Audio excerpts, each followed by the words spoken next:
ይገርማል። አልሞትክም። በቀን በድፍረት ትጓዛለህ ማለት ነው? ማንም እንድትወጣ ያደርገህ ማን ይመስላል? ያው ያሳከተኝ ካለ አይሆንም። ሆነ። አሁን ነፃ ነኝ። ምን እንደሚያስገኝ ታውቃለህ? በባዶ መቅረት። ምን ነው ውጪ ስትሆን ምላስ ረዘም። አንተ አውቶማቲክ ጨለማን ተገና አድርገህ መጣ እንጂ ፊት ለፊት አልገጠምከኝም። እና አንተ እኔን እመታለሁ እያልከኝ ነው? ለማንኛውም በመርፌ ቢወጉ የምተነፍስ ነው የሚመስለኝ። ነገር ግን ህግ ያለበት ሀገር መሆኑን አትርሳ። አንዱን ምረጣ፣ ወይ በህግ ወይ በግል። አንተን ግንባርን ብዬ መጥፋት አያቅተኝም፣ ግን እኔም ወንጀለኛ መሆኔ ስለማይቀር ህግ ፈርቼ ነው። ተባብራችሁን እየተጫወታችሁብኝ ያቺን ጭባ ምለቃት ይመስላል። ስለ እሷ አይመለከተኝም። እሷ እንደፈለግ ማድረግ ትችላለህ። እኔን ግን ተወኝ። ተባባሪ ሆነ። የእሷ ተባባሪ ነህ። አሁን ፖሊስ አልጠራልህ። ከዚህ ሂድ። አሳያታለሁ። ነገራት። ከፈለግኩ አንተንም አግታለሁ። ጠብቀኝ ጀግና ኮንክ።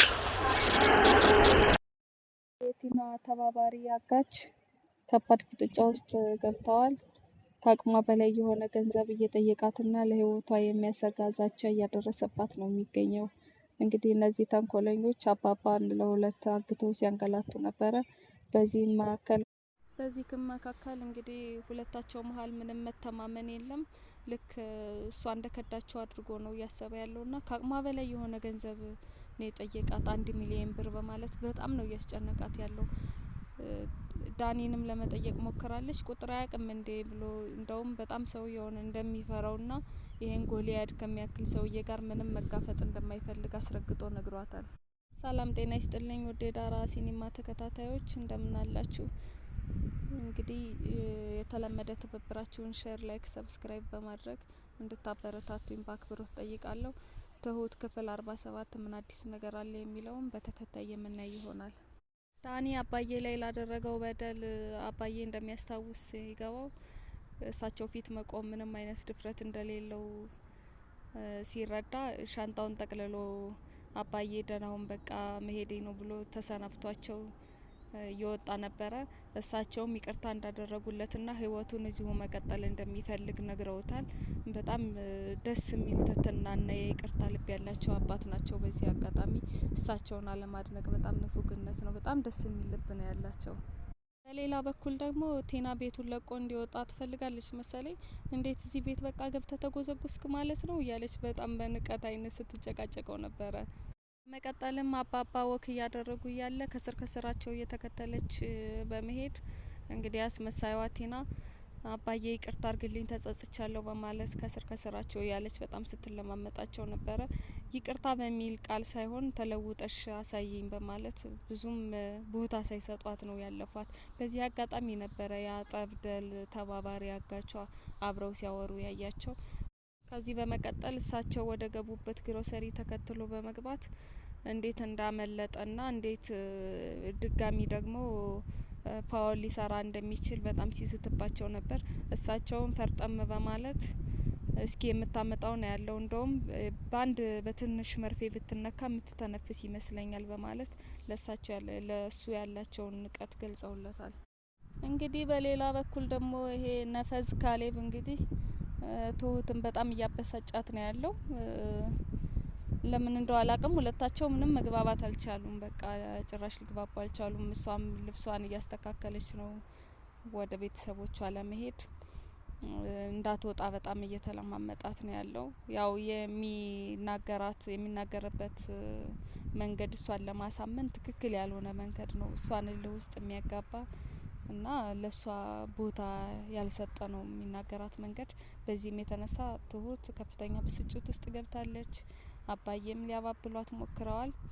እንደውም በጣም በብስጭት ካጠገባቸው ተነስታ ስትሄድ ካሌብ ተከትሏት ሲሄድ ጭራሽ እንዳታለቅስ ልትከለክላት ነው እንዴ? በነጻነት አልቀሳ ይውጣላት በማለት ካሌብን ተናግረውታል። እሳቸውም ለብቻዋ ይዘው እንድትረጋጋና ስራዋን እንድትቀጥል ሊያሳመኗት ሞክረው ነበረ። ግን ብዙም የተሳካላቸው አይመስልም።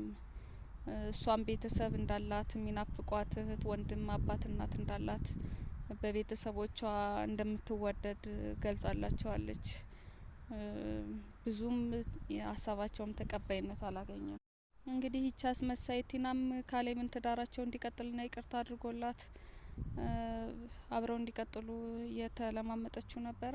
እሱ ግን በተቃራኒው ጭራሽ ከሷ ፍቺ እንደሚፈልግና ሊያያትም እንደማይፈልግ ከመኝታ ቤቱ ጎትቶ ነበረ አስወጥቶ በር የቆለፈባት። በሌላ በኩል ደግሞ ካሌብ ትሁትን እዚሁ ቤት እንድትቆይ ለማሳመን ሲሞክር አባዬ ቤት ለቅቄለት እንደወጣ ይፈልጋል ምናምን እያለ የሆነ ዝባዝንኬ ስለ አባቱ ሲያወራት አባትህ ነው ቢያንስ አክብረው፣ እኔ በአባት ምርቃት አምናለሁ እና ለአባትህ ያለህን አገላለጽ በጣም ብትቀይር ደስ ይለኛል ብላ በቁጣ ባዘለ ንግግር መልሳለታለች። በሌላ በኩል ደግሞ ይሄ ሰማይ ስባሪ የሚያክል የቲና ተባባሪ አጋች ቲናን አሁንም እያስጨነቃት እንዳለ ነው። ደውላለት ልታገኘውና ምንም ገንዘብ ማግኘት እንዳልቻለች ልትነግረው ብትሞክርም ገንዘብ ልታገኝ ካልቻልሽ እንደውም እንዳትደውይልኝ ከ15 ቀን የዘለለ እድሜ አልሰጥሽም እገልሻለሁ ሲል አስረግጦ ነግሯታል። እሷም በጣም በተጨነቀ መንፈስ ውስጥ ነው የምትገኘው። ገንዘብም ከየትም ልታገኝ አልቻለችም። አብረው መላ መዘየድ እንዳለባቸው ስታስብ ነበረ። እንግዲህ ይቺ ምስኪን ትሁትም ለቤተሰቦቿ ደውላ ትንሽ ቀን ብቻ እንደምትቆይና ወደ እነሱ ሄዳ እንደምታገኛቸው ቃል ገብታላቸዋለች። በዚህም በሀሳብ እየተብሰለሰለች ያለችው ትሁት እንግዲህ ወደ በረንዳ ወጥታ ነፋስ እየተቀበለች ባለችበት ሰዓት ዳኒ ወደ እሷ በመሄድ ትሁት ሰሞኑን ግን ደህና አይደለሽም፣ በጣም የመረበሽና የመጨነቅ ስሜት አይብሻለሁ፣ ምንድነው የተፈጠረው በማለት ጠይቋታል።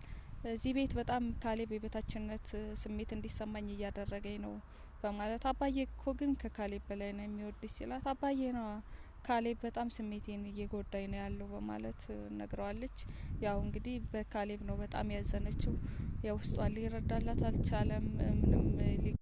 ዳኒም እንግዲህ ካሌብ እኮ የኔ ቢጤ ቅዥቢ ነው በማለት ያው ራሱንም ልክ እንዳልሆነና ልክ እንደማያስብ ሲገልጽላት ነበረ። ከኔ ባሰ ነው አልክ ስትለው አዎ እኔ ትክክል እንደማልሰራ አውቃለሁኝ፣ ግን ያን ያክል ውለታ ቢስና ምስጋና ቢስ አይደለውም በማለት ስለ ራሱም የተሳሳተበትን መንገድ ያው ሳያፍርና ሳይሸማቀቅ ገልጾላታል። የሚያደርገው ነገር ግራ የተገባው ካሌብ እንግዲህ ከዳኒም ጋር ከባድ ፍጥጫ ውስጥ ገብቷል። ከዚህ ቤት ላይ አልፈልግም፣ ውሽማህን ይዘህ ከዚህ ቤት እንድትወጣልኝ ይፈልጋለሁ በማለት ቁጭ አድርገው ሲያነጋግረው ነበረ። ቲና ለእኔ ምንም አይደለችም፣ በእናትህ እንደዚህ የማይሆን እና አጸያፊ ቃላት ባትናገረኝ በጣም ደስ ይለኛል፣ አባዬ ስል ነው እዚህ ቤት የምኖረው በማለት ገልጾለታል። ካሌብ ግን በቃ ያው ትክክለኛ ሁኔታ ውስጥ እንዳልሆነ እያየን እንገኛለን። ይልቅ ስለኛ ማሰቡን ተወውና ለዚች ምስኪን ትሁት ትክክለኛ ቦታና ትክክለኛ ጊዜ ብትሰጣት ቆንጆ ነው። እሷ ማንም ያልከፈለውን ለአባዬ መስዋዕትነት ከፍላለች እሱን ለማዳን በማለት ለትሁት ያለውን አክብሮ ሲገልጽለት ነበረ። እንግዲህ ይሄ ድንጋይ ራስ ካሌብ ግን ምንም ሊገባው አልቻለም። ምን እንደሚሻለው አይታወቅም። አባባ ዳኒን ወደ በረንዳው በመጥራት አንድ ነገር እንድትረዳኝ ይፈልጋለሁ ብለኝ ነበረ፣ ምን ልርዳ በማለት ሲያነጋግረው አዎ እንድትረዳኝ ይፈልጋለሁ፣ በዚህ ሰዓት ቲናን እንደምንም ብለህ አሳምነ ከካሌብ ጋር ያላትን የ80 ወረቀት እንድትቀድ አሳምንልኝ ሲሉ ጠይቀውታል። እሷ ደግሞ በዚህ ሰዓት አስፈላጊ ነገሯ 80 ወረቀቷ ነው። አንደኛ ገንዘብ የላትም፣ ምንም ልታደርገው የምትችለው ነገር ስለሌለ በጭራሽ 80ዋን ልትቀድ እንደማትችል ሲከራከራቸው ነበረ።